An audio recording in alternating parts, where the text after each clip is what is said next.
Você sabe como resolver, como lidar com as adversidades e os obstáculos que aparecem em sua vida enquanto você está estudando música e quer ir para um outro nível? Olha, neste vídeo aqui eu vou falar sobre 3 passos para lidar com as adversidades e vencer os obstáculos. Como é que você consegue se manter sempre em evolução? Como é que você pega aquela dificuldade e transforma em uma oportunidade? Meu nome é Paulo Viveiro, ou como todos os colegas me chamam, Paulinho Viveiro. E há alguns anos eu venho pesquisando por que algumas pessoas se tornam músicos tão importantes, tão interessantes, né? O que será de diferente que essas pessoas têm que elas conseguem trabalhar num nível artístico muito mais elevado do que a maioria dos outros, né? Se você pegar uma boa parte dos músicos que você conhece, são medianos, mesmo tendo um nível alto, tem aquela média alta, mas aqueles que conseguem se sobressair sobre os outros de forma positiva, honesta e verdadeira, eles têm algo muito interessante. Eles possuem ferramentas que a maioria de nós não possui ou não possuía. E nos últimos anos, eu pesquisando sobre isso, eu encontrei uma série de respostas interessantes. E essas respostas não vêm no campo da música. Você não vai abrir o seu bona, abrir o seu método do seu instrumento e encontrar as respostas que precisam para você ir para o próximo nível, né? Eu brinco no meu curso de performance, eu tenho um trabalho que eu faço que é para as pessoas aprenderem a como lidar com o nervosismo e se tornarem positivas no palco. E a gente fala muito sobre a mudança de perspectiva, né? Como é que a gente faz para melhorar a visão frente às adversidades e como é que a gente trabalha a resiliência, né? Então, vamos lá. Neste vídeo eu vou falar sobre 3 passos para lidar com as adversidades e transformar os obstáculos em oportunidades. Tem uma história antiga, na verdade é um conto zen antigo, que ilustra muito bem o que eu vou querer falar nesse vídeo aqui. Ele conta a história de um rei que estava meio triste assim com o seu povo, é um povo que estava se mostrando muito indolente e arrogante, e ele queria aplicar uma lição no seu povo. E o plano dele era muito simples. Ele ia pegar uma pedra gigante e ia colocar no meio da estrada principal. As pessoas, para chegarem ao seu reino, tinham que passar por uma estrada e só tinha aquela era a principal estrada. Havia outras opções, mas não igual àquela. E ele decidiu colocar uma pedra gigante que bloqueasse o caminho. Então, todas as pessoas que quisessem ir para a cidade não poderiam passar pela estrada principal, ia ter que tentar pelo lado, ia ter que subir pelo bosque ou qualquer coisa que seja, dando, claro, muito mais trabalho e tomando muito mais tempo. Então, ele colocou essa pedra e depois ele se escondeu ali perto para ficar observando as reações dos súditos dele, né? E aí, claro, como é que eles reagiram? A maioria das pessoas, elas chegavam, o que elas faziam? Elas, em vez de se juntar para remover, elas começavam a se desanimar e voltavam para casa. Ou ainda começavam a reclamar. Então ele começou a observar que as pessoas chegavam, viam esses obstáculos e voltavam. Ninguém nem tentava. Às vezes um ou outro começava a tentar passar aquele obstáculo e aí, claro, sem sucesso desistia e voltava. Uma das coisas que ele observou era que a maioria das pessoas começavam a se queixar e xingavam o rei pra caramba, começavam a reclamar sobre a sorte, não, porque onde já se viu isso acontecer, ou começavam a falar, não, isso aqui é um absurdo, é algo inconveniente, mas ninguém fazia algo a respeito. Todo mundo reclamava da situação, mas não mudava a situação. Bem, passaram-se muitos dias até que um camponês solitário se aproximou ao caminho da cidade. E aí, claro, tá no caminho na estrada, viu aquela pedra gigante e ele não virou as costas. Ele pegou, vou tentar tirar essa pedra.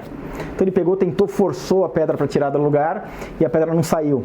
Aí ele pegou, voltou, tentou empurrar, fez isso, aquilo, nada, não tirava a pedra. Mas ele teve uma ideia muito interessante. Ele falou, vou buscar alguma coisa, porque o bosque estava perto, e eu vou buscar alguma coisa para fazer como uma alavanca para tirar essa pedra. E ele foi lá, conseguiu, pega uma madeira grande, né, um tronco ali, faz uma alavanca e tira essa pedra grande. E aí, finalmente, quando ele consegue esse galho grande, que ele tira a pedra, a pedra sai e tem um pote ali debaixo de onde estava essa pedra. E é interessante que debaixo dessa pedra era uma bolsa, na verdade, cheia de moedas de ouro, né? E um bilhete do rei dizendo o seguinte: o obstáculo no caminho é o caminho.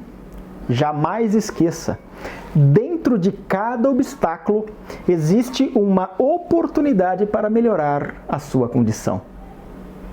Esse é um texto antigo, um texto zen antigo, que foi exemplificado num livro que eu gosto muito, que se chama O Obstáculo é o Caminho, do Ryan Holiday. E ele fala nesse livro muito sobre a filosofia estoica. Se você não sabe o que é a filosofia estoica, eu vou resumir assim o máximo que eu puder agora. A filosofia estoica fala muito sobre as coisas que nós temos controle e as coisas que não temos controle. Nós temos que cuidar daquelas que temos controle. Então eu olho para a adversidade, o que eu posso fazer sobre isso, e eu conserto aquilo que eu posso. O que não tenho controle, não há como, eu não tenho que gastar minha energia.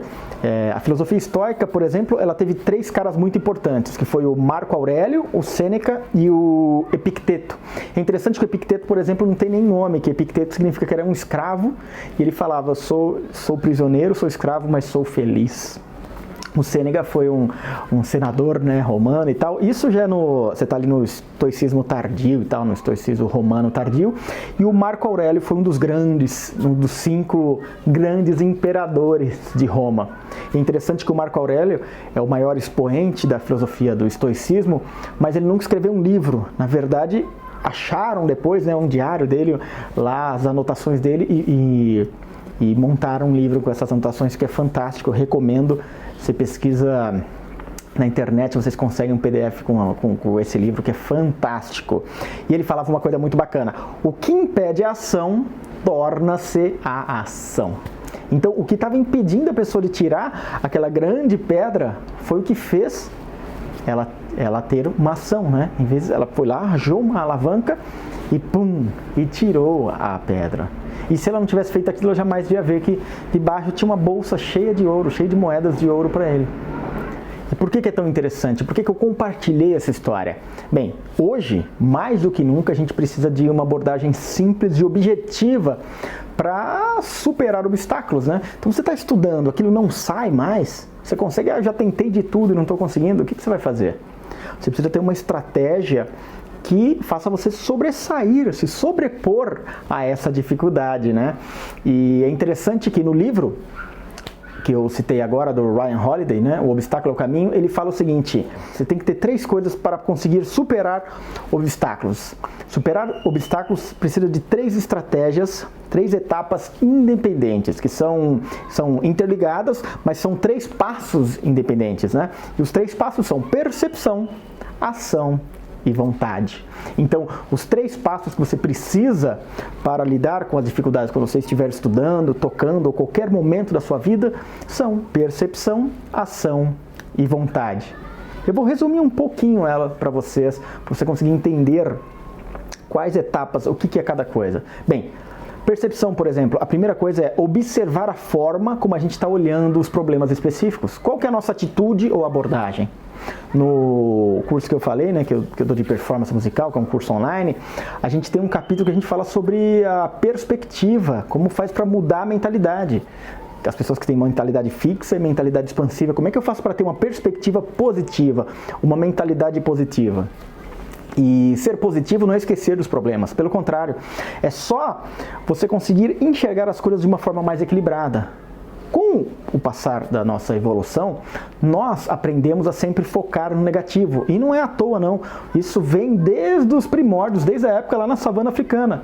Por quê? Se você estivesse andando desatento na floresta africana, na savana africana, uma cobra te picava e você podia morrer no outro dia, né? Podia vir um leão. Então a gente tem essa resposta rápida de ficar olhando qual que é o perigo. Se você andar na rua desatento, você pode ser atropelado.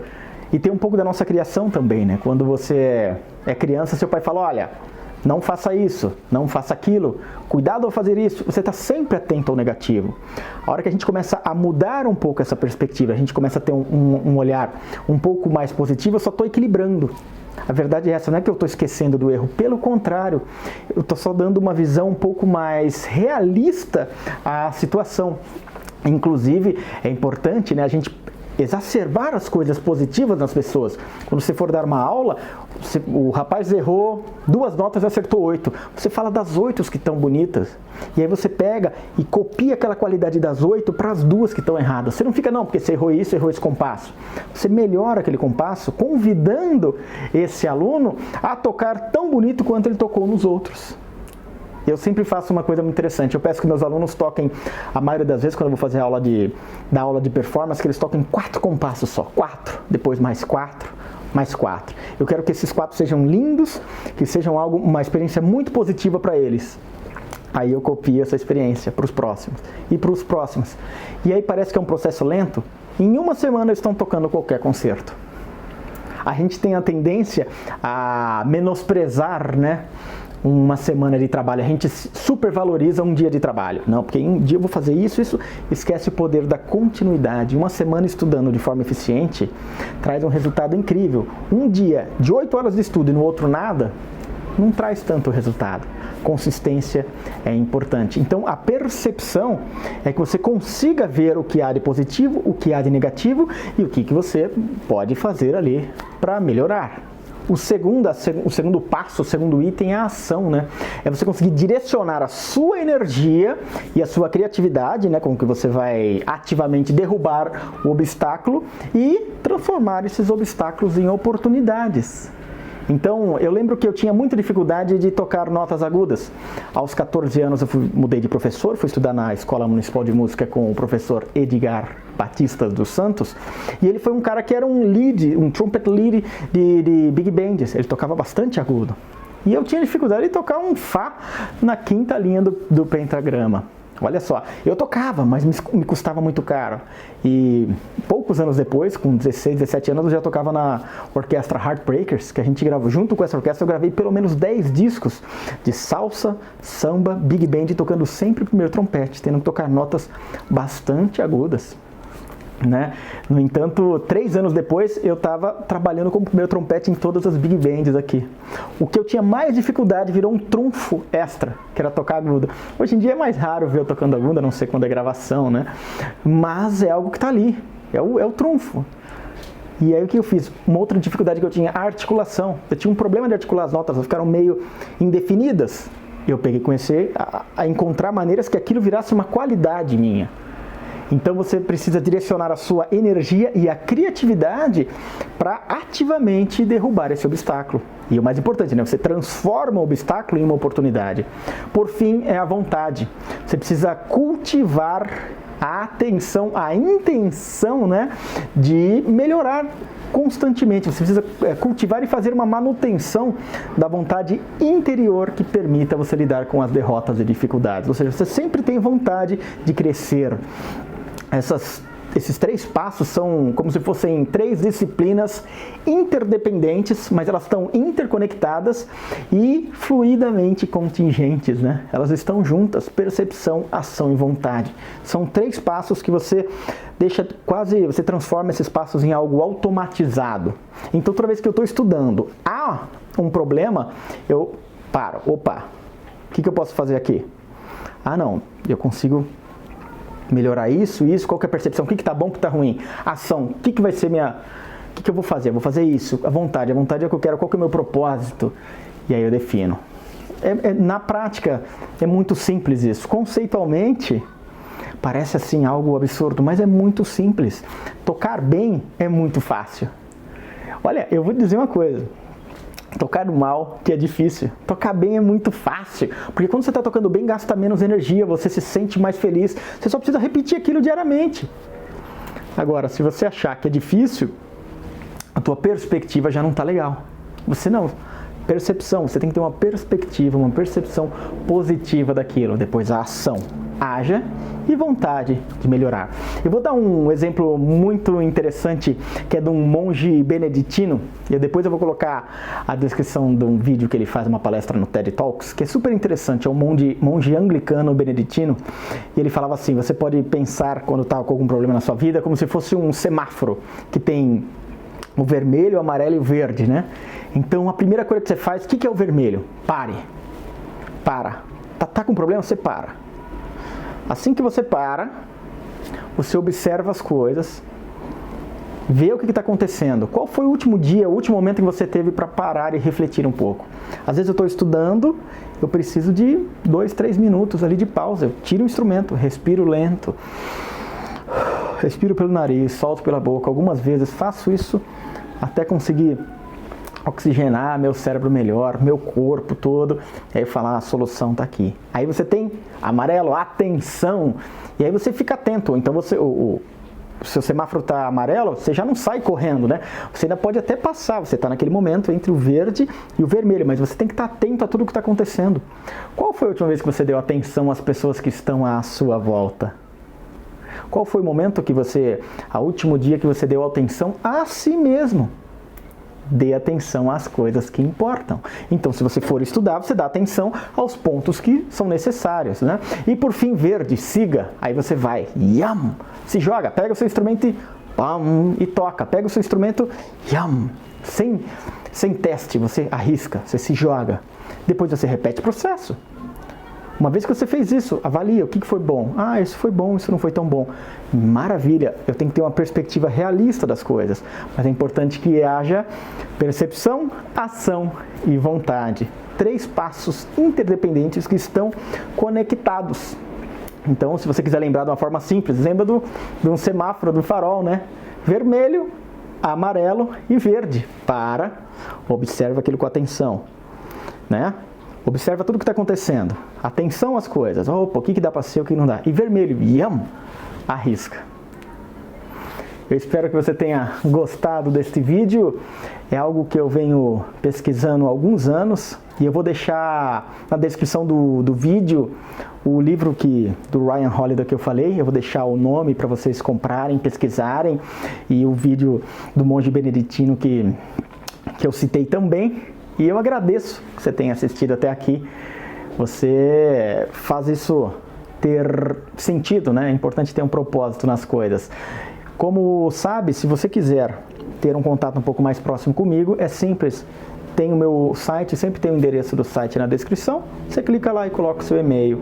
E lá eu aviso quando sai um vídeo, quando tem algum material, quando tem informação. É simples assim. É de graça, é fácil, o contato é direto. Tá bom?